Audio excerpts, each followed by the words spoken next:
How to fix KB5066835 IIS service not working in Windows 11. Hello friends, many users report that local hosted IIS services stop running after installing October 2025 security updates.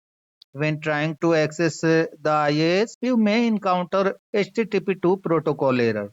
Follow the steps to fix it. The only solution to this problem is to uninstall the updates. So click on Start, select Settings, click on Windows Update, select Update History, scroll down, click on Uninstall Updates. Over here, find KB5066835 and click on the Uninstall link.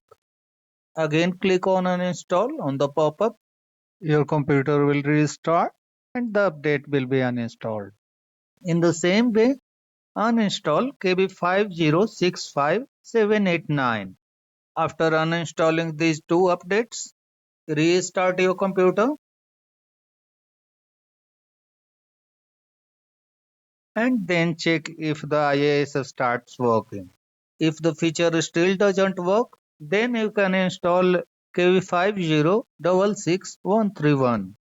If you are unable to find these updates here, then you will have to uninstall the updates through command prompts. For this, click on Search, type CMD, right click on command prompt, select Run as Administrator, go to the video description. You will find these commands there. To uninstall KB5066835, copy this command, paste into the command prompt and hit enter. Follow the on-screen instructions. Your computer will restart and the update will be uninstalled. Try for this update. Copy this command KB5065789,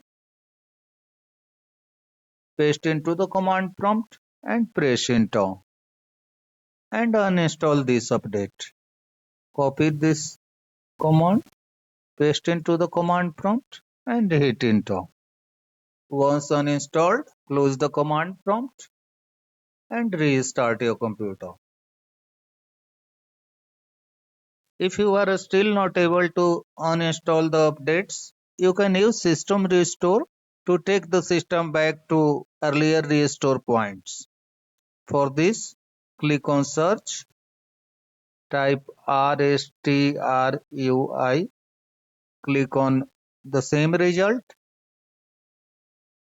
click on Next, select the restore point. This restore point is for the date of 14 October. The security update was installed on 14 October. So select this point. You may find multiple restore points here. Select the restore point earlier to 14 October and click on Next. Click on Next and select Yes. Wait for the time until the system is restored to that restore point. The issue should be fixed now. That's all friends. Thanks for watching the video.